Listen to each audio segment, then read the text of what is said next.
My name is Cameron Caston. I'm in a band called Whiner.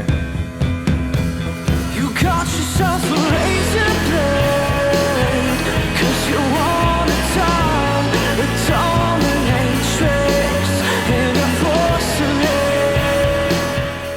At-home production and just using computers has just changed the way people write. When we started the band, we just were like a typical rock band. I'm gonna sing and play guitar. We need someone that plays bass. We need someone that plays drums. Henry introduced me to the idea of having keyboards and synthesizers in music, in our music, and that changed my whole perspective.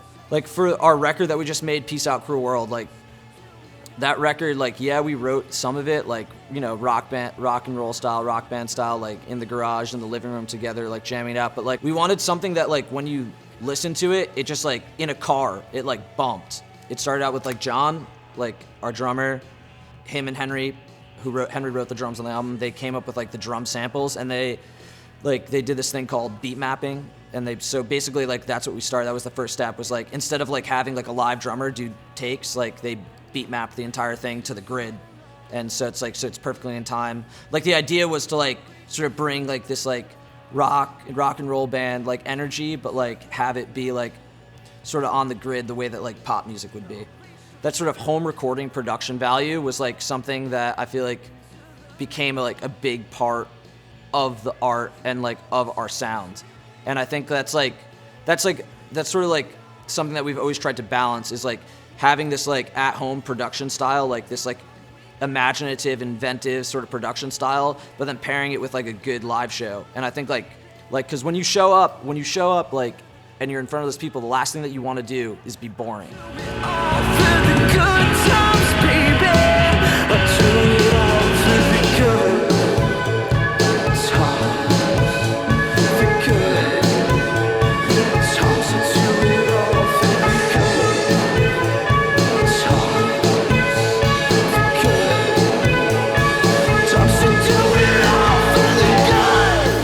I remember in the first 3 years that we were starting out as a band, we just started out everyone had just graduated from college and was kind of what do we do now? Because half of our band lives in Jersey, I live in the Bronx, you know what I'm saying? Everyone has other projects, everyone has jobs. So I remember thinking to myself, if we could just play one show in New York City, I'd feel so happy. I'd feel we made it, breaking into New York, even if we could play a small bar. The two places where we really cut our teeth as a band, definitely playing basements in New Brunswick with shitty PA, but the energy was there, drunk college kids that were going crazy and crowd surfing and dancing, and it was this unhinged energy. As soon as we started to get accepted, and praised New Brunswick, it felt okay, we're getting some momentum. We might be able to break over and start playing the city. But for me, it felt I was always hanging on by a thread. Well, I was working full time and then going to school at night and then playing shows every week. So, stay out, hanging out, the show, whatever, until 1 or 2 in the morning, maybe even sometimes later. Then I'd have to go get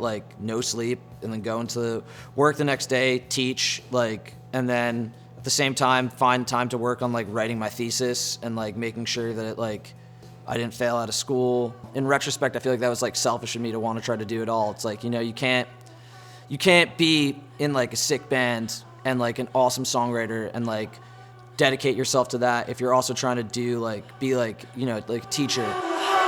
I feel it in my varicose vein, I feel it ache, I pray this pain goes away.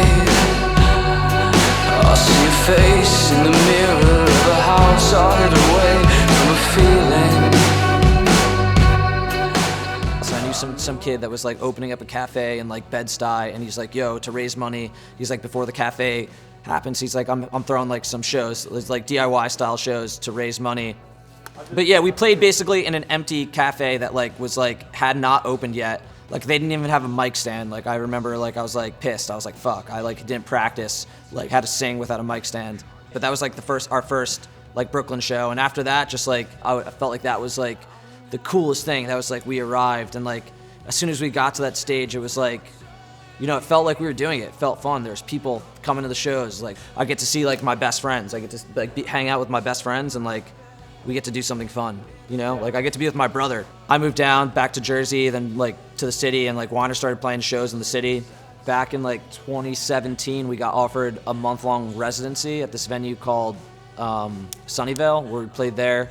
We played, like, every Wednesday or Tuesday night. In retrospect, now I'm like, fuck, I wish we got, like, better at the internet marketing thing. Like, I was such a boomer for thinking that we could just, like, win people over through live shows. So yeah, like having that experience of like Sunnyvale sort of like welcome us into like Brooklyn, like John Weingarten, who is one of the owners of Sunnyvale, Johnny Aries from the drums was working there too, and like he really like believed us.